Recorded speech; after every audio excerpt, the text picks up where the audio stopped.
Good afternoon, everybody. This is Bassam Haddad, and with my fantastic co-host Libby Anker. Hi, Libby. Hi, Bassam. We are very excited to have our first inaugural podcast on Theory Buzz, and we are extremely honored to have our first guest be Professor Wendy Brown, whom Libby will introduce in just a second. Let me just say that Theory Buzz is an idea that we came up with in order to address the work of scholars and writers and authors who work on social theory. So there will be a podcast once a month, and we will share a lot of this material either below on the Facebook feed as well as on theorybuzz.com that you could check out anytime. The podcast itself will be available on YouTube for those who don't want to visit Facebook. As well as on theorybuzz.com. So, with that, I will actually stop and give the floor to Libby. Great. Thanks. We are really excited for our first podcast and especially excited to have our inaugural guest be Wendy Brown. I'm delighted to introduce her. Wendy Brown is a renowned political theorist and the class of 1936 first chair in political science at UC Berkeley. Her work on power, on political identity, and on neoliberalism has influenced a generation of scholarship on contemporary politics. Her most recent works include Undoing the Demos, Neoliberalism's Stealth Revolution, and the book that we're going to be discussing today, In the Ruins of Neoliberalism, The Rise of Anti-Democratic Politics in the West.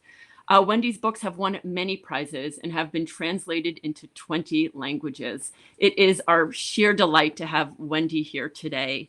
Wendy, thanks so much for joining us. And before we begin, I just wanted to do a quick check-in and see how you're doing in these pandemic times and how you're managing quarantine. Libby and Bassam, thank you for having me. I'm absolutely honored to be here and to be your inaugural subject.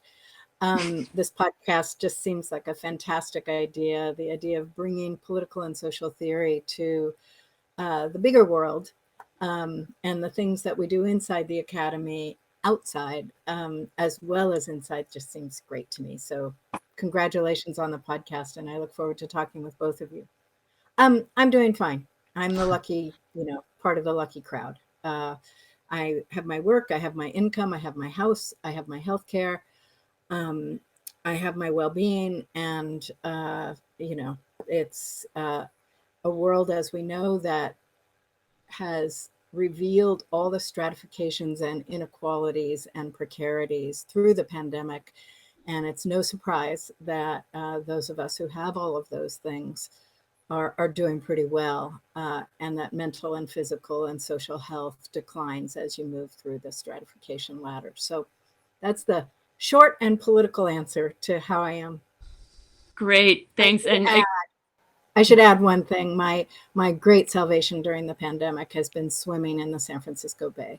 When the pools all closed here, a bunch of us got wetsuits and found our way to a daily regimen in the bay, and that has been transformative. And I've met a lot of seals. It's also bold and invigorating for those of us stuck inside during an ice storm today. So yes, thanks for that. Yes. Great. My first question for you is really just a kind of broad question to open up to some of the large concerns of the book. Many of us think that we kind of know what neoliberalism is as the defining political and economic order of our time, right? That neoliberalism entails deregulating corporations, defunding the welfare state, dismantling public goods or privatizing them, and even that it works on us to ask us to kind of become the entrepreneurs of our own self. And yet your book offers a different view of this understanding of neoliberalism. Not that those things are wrong, but that they are incomplete or they don't get at the whole story. So I'm wondering if you can tell us kind of what is missing from these familiar interpretations of neoliberalism, and what else should we be attending to? Sure. You offered a terrific list of what we could call the economic view of neoliberalism, all the ways in which it takes the social state or social democracy and disintegrates it, and all the ways in which It unleashes capital, leashes labor, transforms public services, public goods into private ones, privatizes everything on the face of the earth, from education to prisons to governments, to transportation systems and so forth. So there's all of that. And that is neoliberalism. There's no doubt about it. Many of the neoliberal economists understand substituting private for public control of economic and social life to be at its heart. But there are two other things that I think are really important to mention.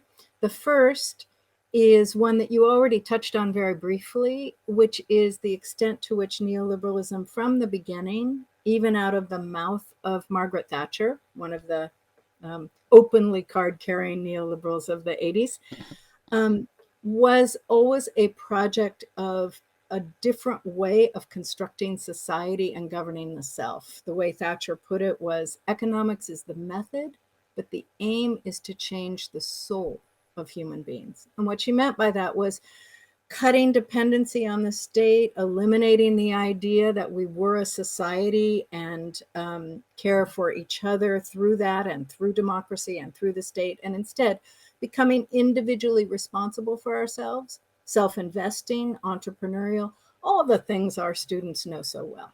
They were born into this world of having to invest in themselves, both monetarily and socially, to enhance their own value, whether on social media or on their resumes or in their course choices or major choices or anything else. That was the other aim of neoliberalism.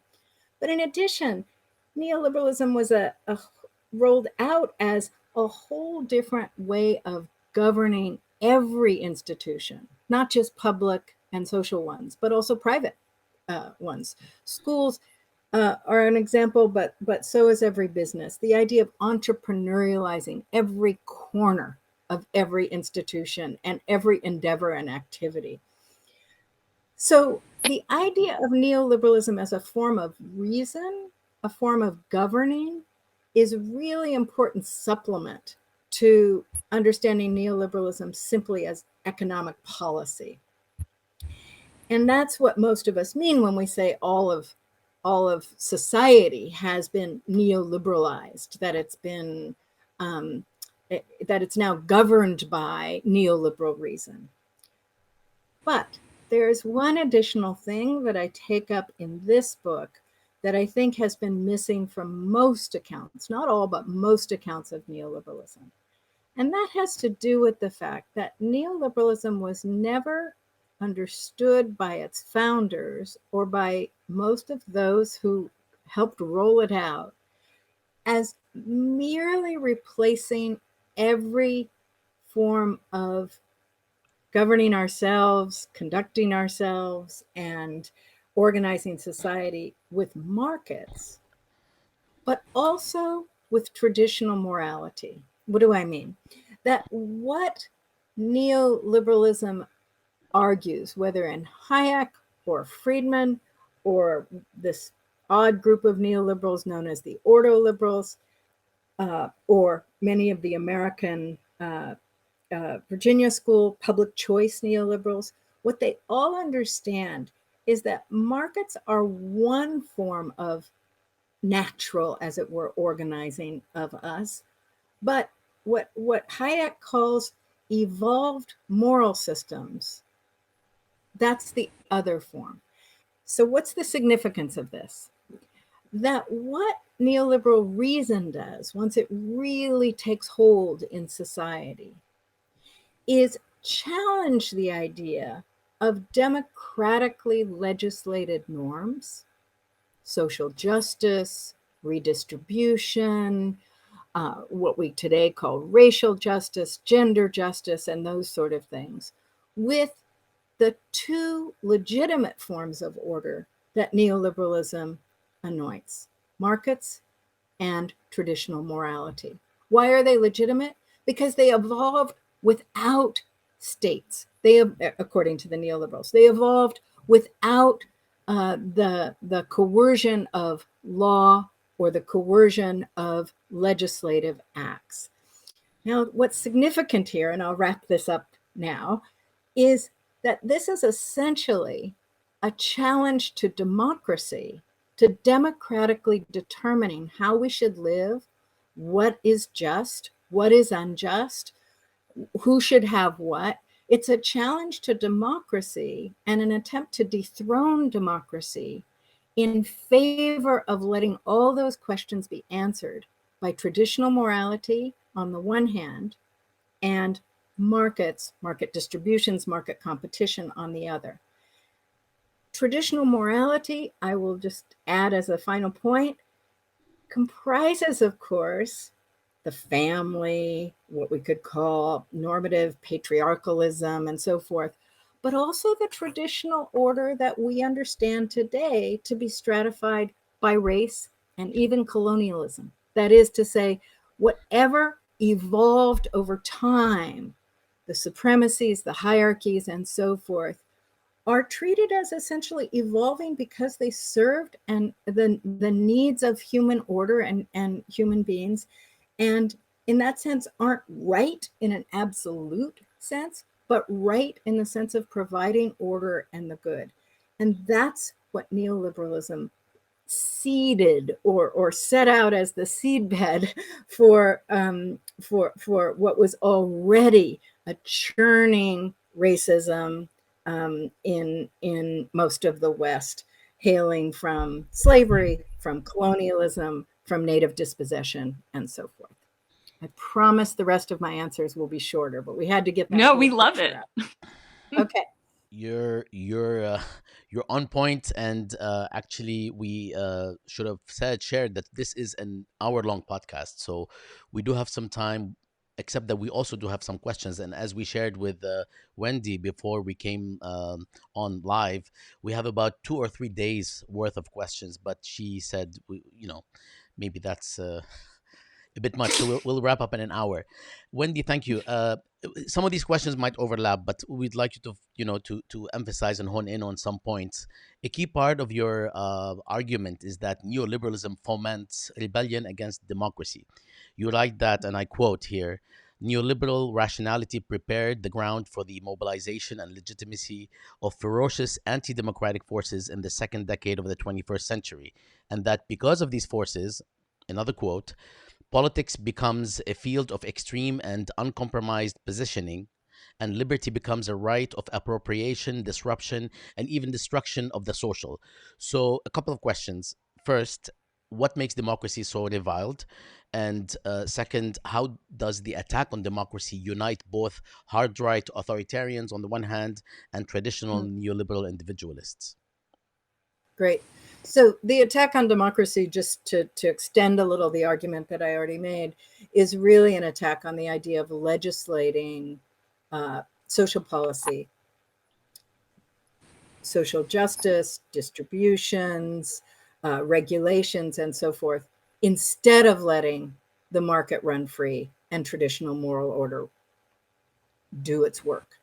So the view of the neoliberal intellectuals, and I would say the way that neoliberal reason operates, is to essentially disparage what political theorists like to call legislation of the good, what we decide is the good in society, and instead say these other two forms are essentially what generate the good. The attack on democracy goes a little further because it is also an attack on social justice as such. And here's where the writings of people like Hayek are very important, because he makes explicit that social justice is A, a fiction, and B, a dangerous one. And in making that argument, he's suggesting that it encourages not only a tyrannical state, and you hear the right making this argument all the time, it's totalitarian, it's dictatorial, it's tyrannical, and so forth, to make, for example, racial justice a priority and then attempt to enact it at the level of the state. So it not only produces an overreaching, overweening state, but it also disrupts traditional order or natural order. Now, here I think we can see a hard right that already was, we might say, no friend of democracy, empowered by this form of reasoning, and essentially legitimated by this form of reasoning. And in that sense, what would have been to many in a pre-neoliberal period extreme and dangerous in much of the hard right, let's call it neo-fascist, neo-Nazi, Klan type right-wing politics, becomes, as it were, legitimate speech, and takes its own legitimacy not only from the formulation of freedom that neoliberalism articulates, which is the freedom to do whatever you want in any way you want, put on steroids, but it also is legitimated by the anti-democratic force of neoliberal reason itself. Many of these more recent developments, including this kind of hard right turn, or at least the merging in a certain way of what we, I think, erroneously separate as hard right views and traditional neoliberal views, right? The kind of merging of them, as you emphasize in the book, goes against the vision of neoliberalism that its initial purveyors created, right? So some of the phenomena that we're connecting together seem so opposite from the neoliberal focus on individual responsibility, as you were saying, or free market or rationality, even traditional morality. And I'm thinking here of some of the anger, the resentment, the authoritarianism, even the pleasure in domination that now seem to be somewhat the effects of these, both neoliberal rationalities and policies. And I'm thinking here of something as well, like the Capitol riots, which was clearly not the vision, I should say, of Hayek or Friedman. And yet so many of the phenomena in your book seem to describe the precise conditions that led to the insurrection. And I just wanted to read a quote here from you that I think can help us say that. It's a paragraph long, but I think it's really helpful. You write, "The combination of neoliberalism's deprecation of the political and the social and a desublimated, wounded white masculinity together generate a disinhibited freedom, one symptomizing ethical destitution, even as it often dresses in religious righteousness or conservative melancholy. It is a freedom unbridled and uncultured, freedom to put a stick in the eye of accepted norms. It is the freedom of, I will because I can, because I believe in nothing, and I am nothing other than my will to power." So this is not a freedom we would normally imagine fits neatly within the original contours of neoliberalism, but I think your book is insisting to us has to be understood as somewhat of its effect. Great.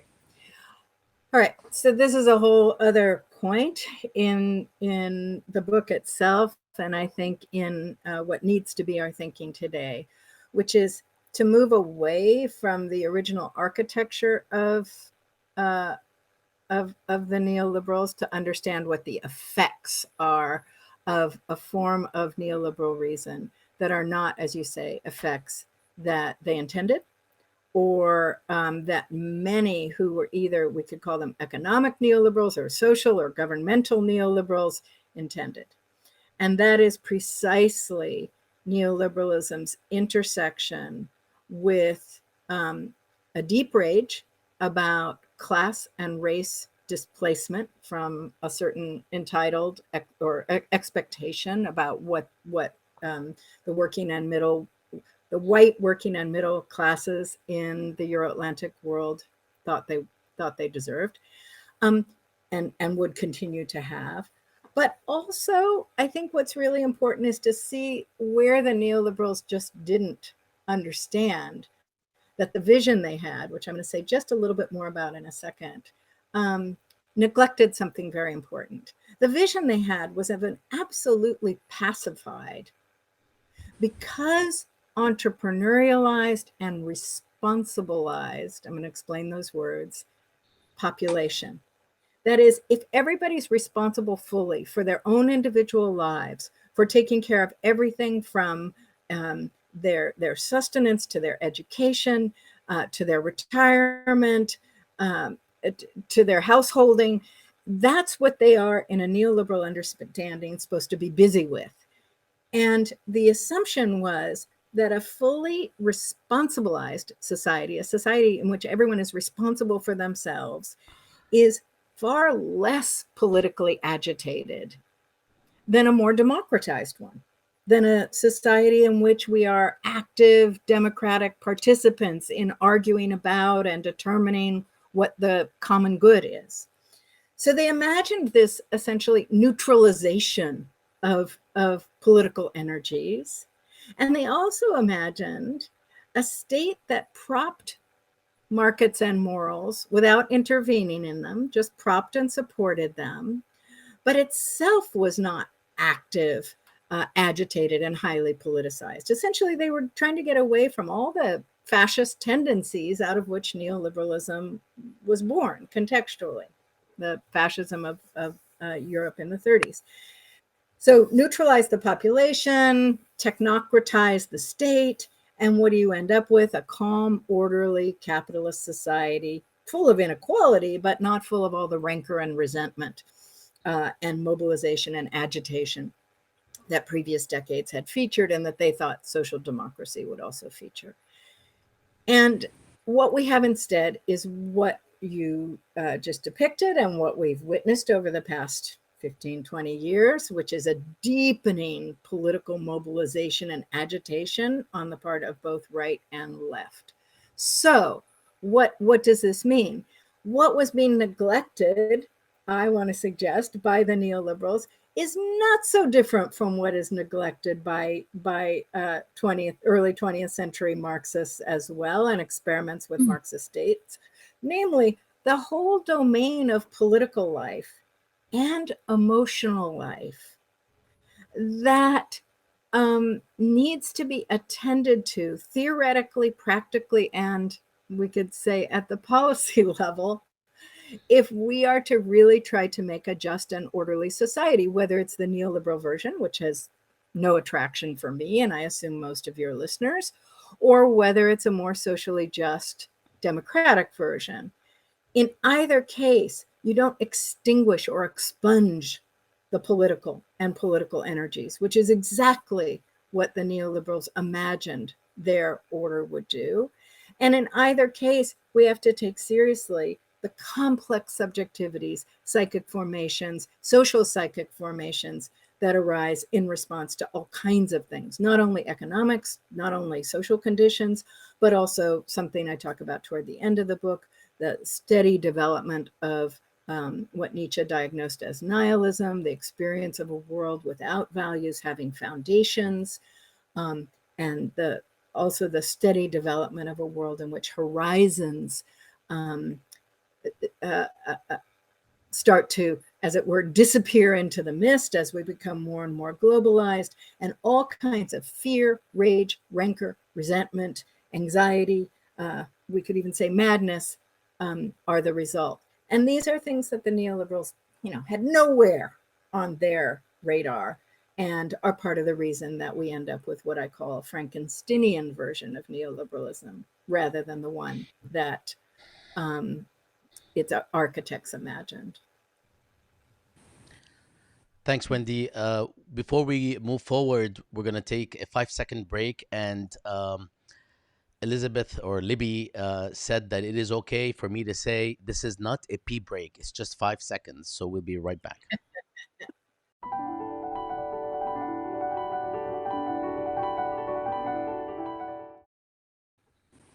That's it.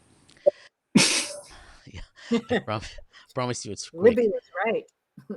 Um, Wendy, we have been talking about separately also, Libby and I, and we're wondering what is it in our society today, especially in the United States, that escapes neoliberalism.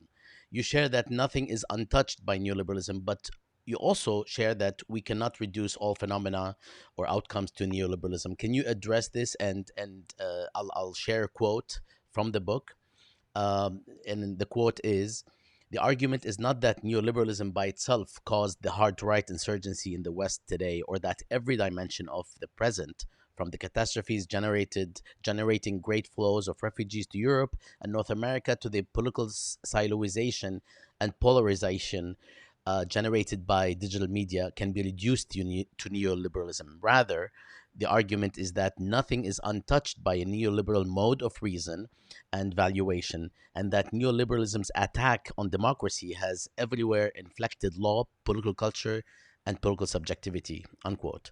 How do we navigate this, that nothing is untouched by neoliberalism on the one hand, but not everything can be reduced to it? It's such a beautiful question. Thank you, Bassam.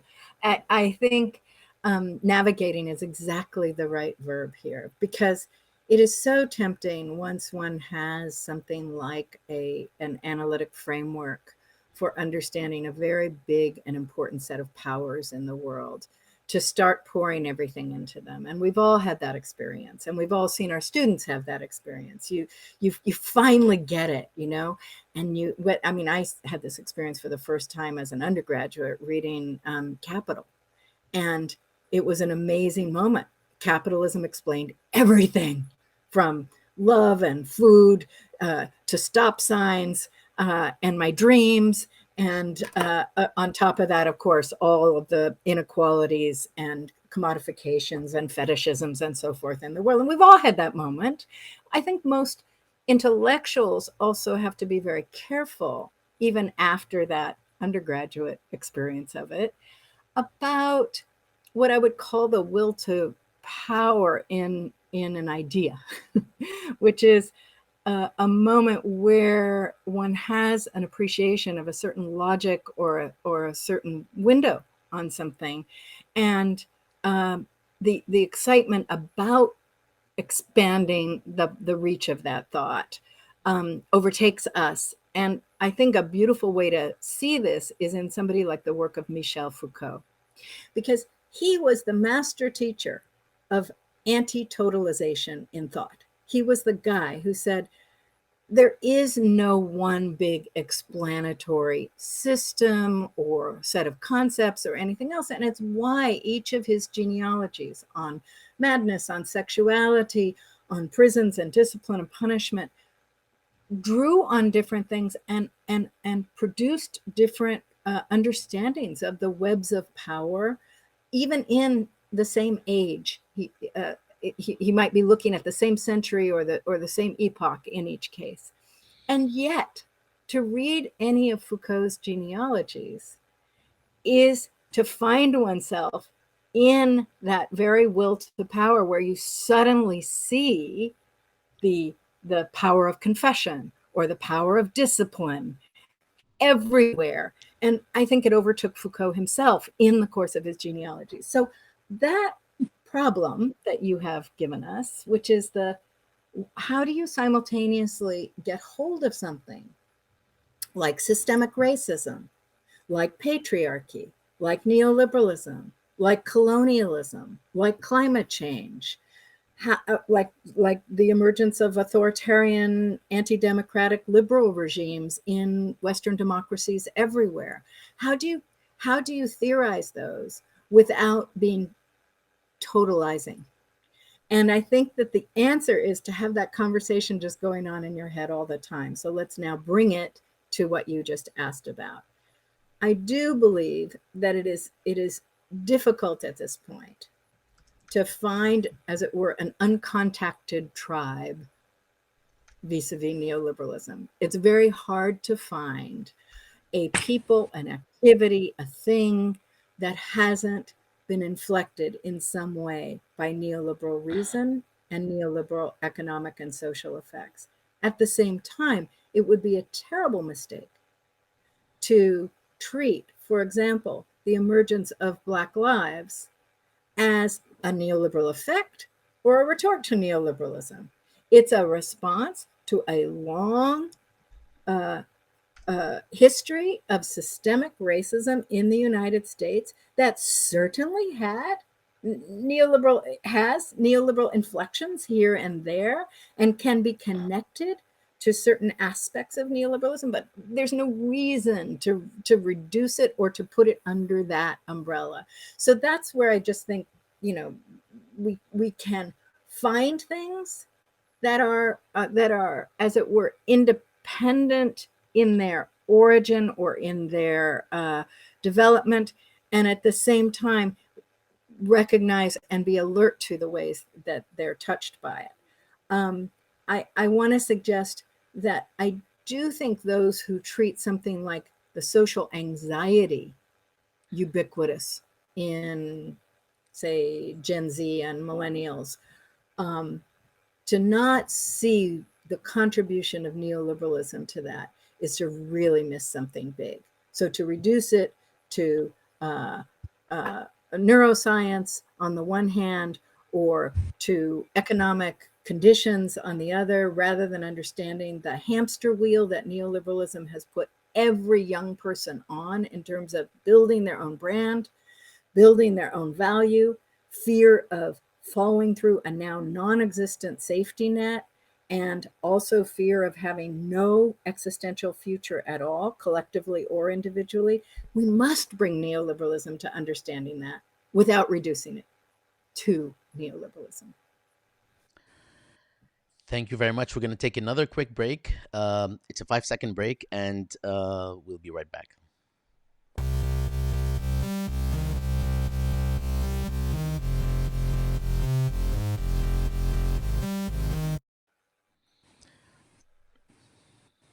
Great, thanks. That was for everybody who needed a little 1-second dance break in between. Great, Wendy, my next question for you is something I have wanted to ask you for a while, and I'm really glad to have the opportunity to do it, because it's about this book, but also about your earlier ones, in the sense that I think one of your key interventions in both of your books is your emphasis on neoliberalism as a form of reason that shapes us as subjects, right? And I guess my question is, like, what makes it compelling to us, in the sense that I can see why neoliberalism takes hold of governing orders or legal institutions, but what is it that makes us, if not want to is not the right word, but become compelled by, let's say, seeing ourselves as specks of human capital, or people who need to be invested in so that we can bank on our own future returns, right? Or, even on the other hand, people who want to see that society doesn't exist, or that democracy is, hatred to them, which is a way of them even giving up on their own political power to a certain degree, right? What makes some of these dynamics compelling? Maybe it's pleasurable, right? Kind of maybe where's the pleasure in some of these dynamics? So I guess that's just a kind of a set of terms to throw at you to see, how you might make sense of it. It's an important question, because it's too easy for neo-Marxists, and I'll put myself in that category, even though I think it's important to see neoliberalism as a form of reason rather than mere economics and ideology. But it's too easy for neo-Marxists to say, oh, it's not about whether it's compelling.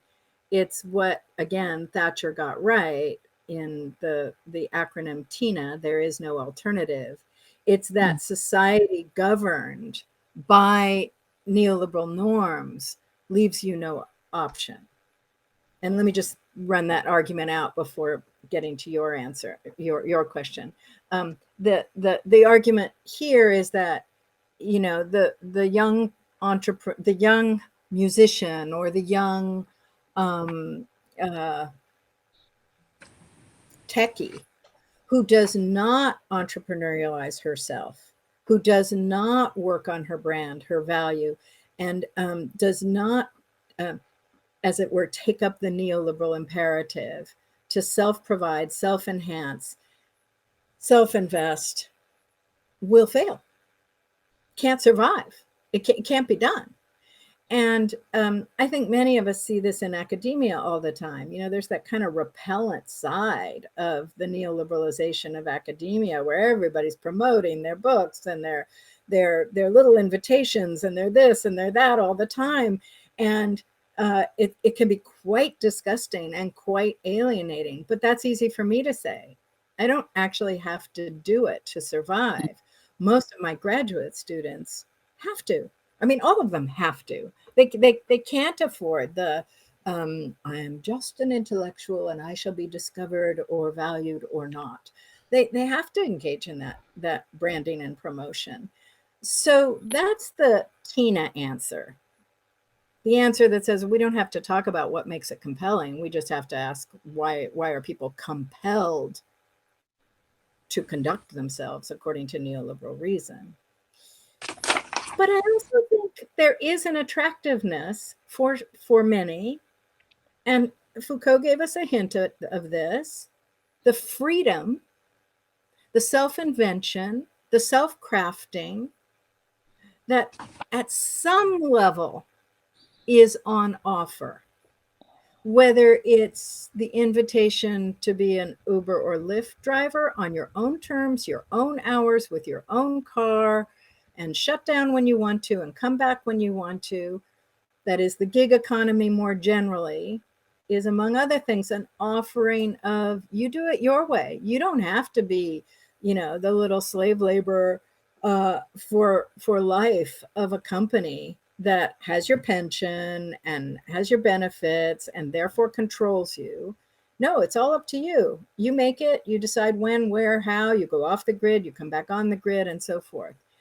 So I think that there obviously is something in that offer of freedom that built on already a liberal understanding of freedom.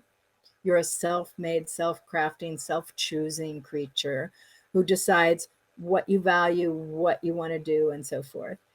I think there is a big lie in there because we know the fate of Uber drivers. They may be choosing when, where, how they want to work, but they're not climbing out of poverty through driving for Uber.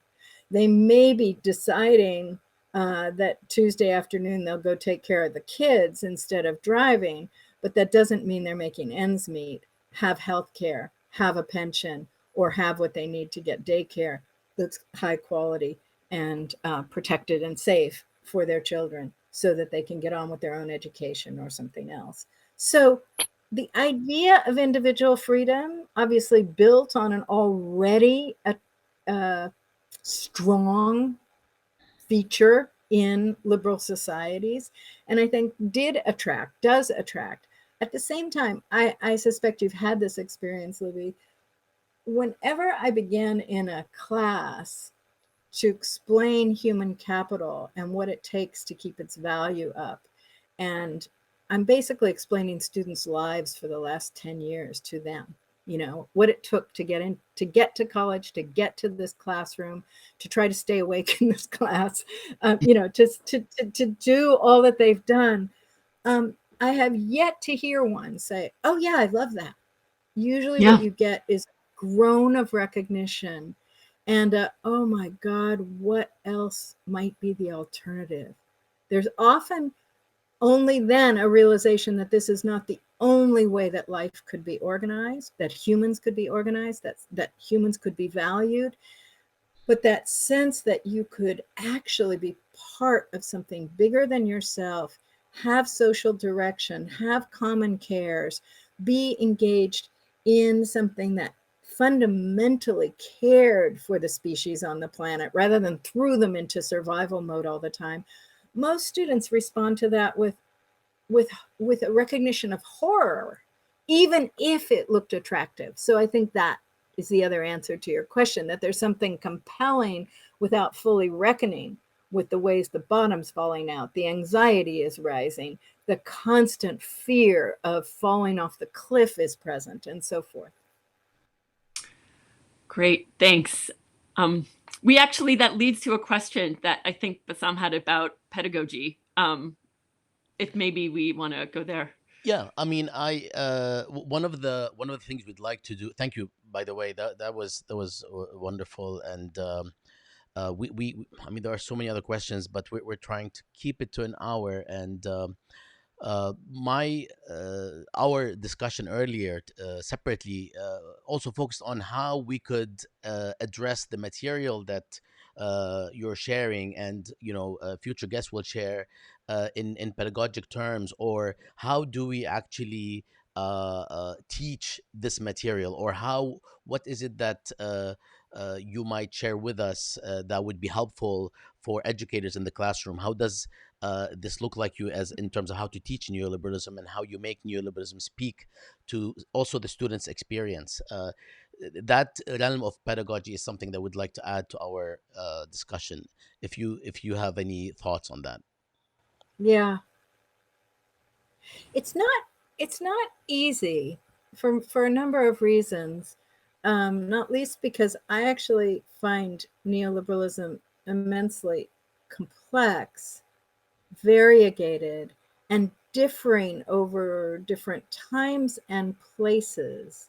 And so, even though we've been talking about some common threads, at the same time, already we've talked about, well, there were the founding intellectuals who gave us the idea. Then there's the rollout, which is a little different.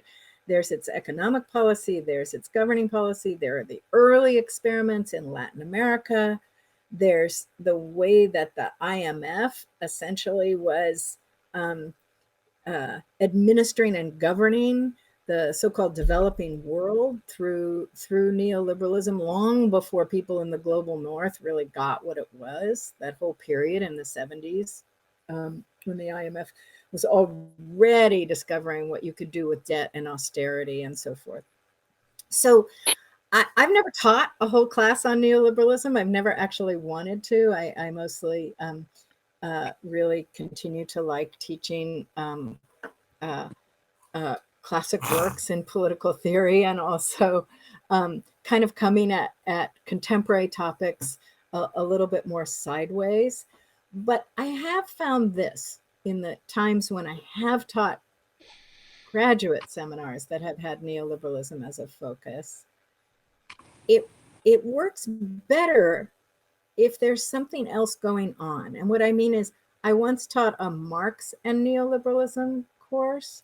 I've taught sovereignty and neoliberalism. So it works better for me to unfold its features and explore and examine with students its features if we have something that is, I almost want to say, a bit of a foil. Like in Marx and neoliberalism, Marx is not dealing with neoliberal capitalism. He's dealing with a different order of capitalism in the 19th century.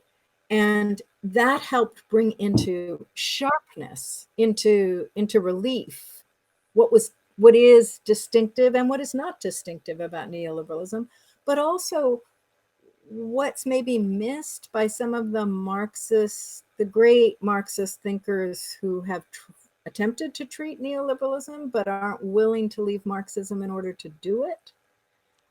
And what's gained by moving towards some other kinds of thinkers who don't hew as closely to Marxism as they attempt to bring neoliberalism into relief. With undergraduates, it's usually just been a week or two, and it's usually been at the level that I was just talking about with Libby. Here's what your life is like. It usually also follows a section on Marx, but here's what Marx in the Jewish Question or Das Kapital or the Communist Manifesto didn't anticipate that we live now and call capitalism or neoliberalism. So again, some kind of foil, some kind of contrast, some kind of not so much before and after, but discontinuity or rupture helps me at least bring it into relief. I don't tend to teach a lot of cultural texts, but I think that would be the other way to do it. I'm just, you hang with what you do best, and what I do best is political theory. Thank you. So before we go to sort of the winding down as we wrap up, I just wanted to share or ask about the relationship between your argument in the book and the book itself, and what it addresses on the one hand, and the manifestations of neoliberalism globally at the broader systemic level, but also at the individual level of states, especially where publics crave economic well-being and political voice or empowerment, dubbed democracy. So this is about larger systemic processes, but it's also about how the concept travels, how the form of reason that you address that is Mhm. embodied by neoliberalism travels, and whether it does, and are there prerequisites a la various theories. This is just important because we hear and we write and we research when it comes to the developing world, for instance, in my case, in the Middle East, whereby neoliberalism is a major dimension. So are we? Is there a danger in trying to assume that there is an applicability that doesn't have to take into consideration various factors? Or if you can address this question about the traveling power of neoliberalism as we experience it in the United States. You know, it's a big question. I want to remind us that the first experiments with neoliberalism were imperial experiments in Latin America. Chile. And exactly. And then to some degree, Argentina, and similarly, some in Africa, less well known. And even a little bit in the Middle East. But, Chile's the obvious, the Chicago Boys, overt, all of that. But the question you ask almost implies that it's, born in the Euro-Atlantic world and then traveling outward. And I think it's important for us to remember that some of the hard neoliberalization in the 70s and the 80s and the 90s not only happened through imperial imposition like Chile, but also in places like Thailand and elsewhere where neoliberalizing those societies from the top down. I mean, there's this period in the 90s where the so-called prime minister of Thailand just starts referring to himself as as its CEO. I mean, he's overt about it. We are now, we're a small firm, not a country, and we're going to run like a small firm. And that, it was neoliberalism, we would say today, on steroids. And And that's so before Trump. yeah, way before Trump. And, it's while the Clintons are having a neoliberal party, but it's not us doing it to Thailand. These ideas are being taken up for all kinds of reasons. They're disseminated in all kinds of ways. The larger question I think you're asking that is so important. Quinn Slobodian has been useful here, and so have some others in thinking about how neoliberalism disseminates around the world as without a point of origin, but also through transnational institutions like the Mhm. World Bank, like the IMF, like the United Nations, like the NGOification of the developing world, which is an enormously important site of disseminating neoliberal governance. The excitement about microcredit for women in agricultural regions, just that all these NGOs going and offering all of these women little bits of money to self-invest and start little industries and farm operations, connected with, in many cases, or articulating with, in many cases, agribusiness, Monsanto, and the rest of them. So neoliberalization there happens through this complex connection of well-meaning NGOs offering empowerment. That's another compelling term that neoliberalism offers, empowerment of individuals in the developing world, combined with the Monsantoification of agriculture that ends up generating cycles of debt and toxicity. So I'm not answering your question very directly, No, I Bassam. mean, I think the other piece of it is, what about the transformation of democracy? But we're talking about the transformation of something else. Um, and what about when neoliberalism forms, it connects politically and socially to Maoism, to whatever you want to call the regimes, for example, in Iran and Iraq at this point, although Iraq is another example of the US essentially producing a neoliberalized state through the post-Ba'athist regime.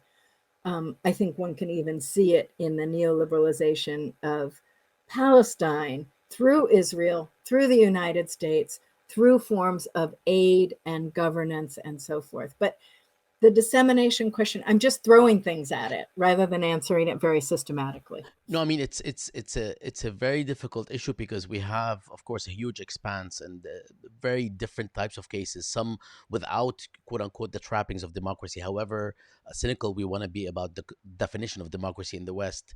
So it's actually a very pleasant form, just as you shared earlier about where it started. And we are really interested. I am also very interested in not the issue of neoliberalism being a force that produces social polarization and produces these economic inequalities. I'm also interested in the form of reason that it espouses, and how this sort of reason is adopted by political leaders and people in power, economically or politically elsewhere. And there is a striking similarity between the thought processes of the people that espouse neoliberalism in the United States and people that I know of in, for instance, the Middle East region that espouse that sort of. I mean, this is actually what's interesting, despite all sorts of differences in terms of economics, politics, Yep. and relations. So this is no. Thank you very much. I mean, I maybe it was not fair to throw No, no, all no, of that no. at you. It's a really important question. And, it's also important for me to be forthrightly humble here about the limits of my own knowledge. I just, we all know, what we know, and then we try to know more. And it should always move out into the globe rather than grow more narrow as we try to know more.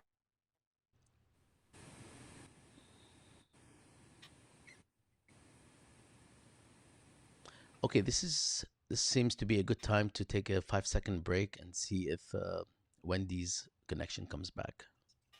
Okay, Libby, you okay with that? Yeah, that's great. Excellent.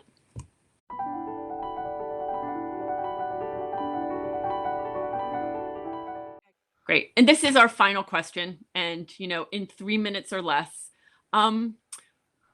we are wondering what you see in today's political, social, or economic world where you might see alternatives to neoliberalism taking shape or taking hold in a in a way that is more fleeting, I would say, perhaps more permanent, or perhaps a different, way of thinking about it. Or what are the weak links in the march of neoliberalism?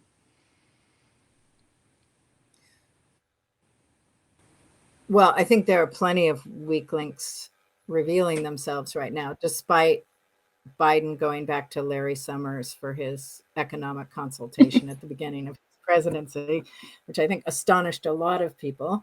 In many ways, it's generation of woeful inequalities, an absolute failure to respond to the emergency of climate change, and inability to respond to the injustices that movements around the world are revealing, from farmers in India to Extinction Rebellion and the Sunrise Movement and Black Lives Matter and Standing Rock in the United States.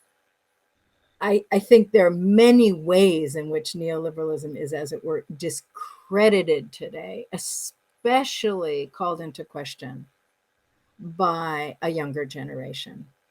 Even as they are born into its form of reason, they're also questioning not even just neoliberalism, but capitalism across the board. And I think that the answer to your direct question, where do we see possibilities, limning other futures, other alternatives, are in these social and political movements around the world, from from Bolsonaro's Brazil to as I said, various movements in this country. And I think the clarity with which many young people understand capitalism in general, neoliberalism in particular, as having brought us to the brink of total destruction in the form of climate change, but also in the form of a hostility to forms of commonness, common care, common good, caring for the commons and caring for ourselves and other species in common. It is just remarkable to me how self-taught, or we could say self-revealing, the lack of that. Let me start again. It's remarkable to me how much of the younger, and here I'm just saying, again, I'll say Gen Z and millennial generations, just know that capitalism is not a healthy system for them, for the world, for the possibility of a future, and know that neoliberalism in particular has left them stranded in terms of a future, individual and collective. And I think that is true across a set of races and classes. I think that the excitement about self-branding and self-promotion and self-entrepreneurship has pretty much quieted for a lot of this generation, even as they still feel compelled to do it to take care of themselves. And the social movements we have seen in the past 10 years since, in this country, since Occupy, in the Middle East, since the Arab Spring, even Second Intifada, I think, in Latin America, in extraordinary feminist and ecological movements and social justice movements, I think we are seeing all kinds of rebellions against not only neoliberal economics, but neoliberal reason and the the belief that markets are inevitable, that they are the only way to live, and the belief that what we call extractive capitalism is essential, and the belief that racial justice can never be achieved. There's an extraordinary rebellion against all of this, and it is the hope of the future. Great. Thank you so much. One of the things we would like to do on our podcast is to always end with these kind of visions and possibilities and alternatives, something that we feel like, politics with our sense, the Tina sense that there is no alternative, to always be unfolding what these other alternatives are and what these different imaginaries for what a different, more just and fair world could be. So thank you for that. Thanks. Thank you. Thanks so much, Wendy. This has been a full hour, and there's a lot to process. I myself would actually like to go back and listen to some of the answers as we were, also producing at the same time. We don't have a separate producer doing this, but I would love to engage more. And we have actually no more time, and we did not budget for Q&A. We have one question that we could put to you via email, but in Theory Buzz podcast, we are not budgeting so far for Q&A because we need that full hour to get a sense from the author about the book and its various dimensions. But we are infinitely appreciative that you came on as our first guest, and we are also looking forward to hosting several guests in the future, including, and I'll put this online, including Mahmoud Mamdani on March 18th, on Thursday also at 2 p.m., and Achille Mbembe on April 15th also at 2 p.m., and I presume it is a Thursday as well, each discussing their new volume, their new book, and more to come. Without further ado, I'd like to thank you again so much, Wendy. Libby, do you have any final words for people who might be watching or listening?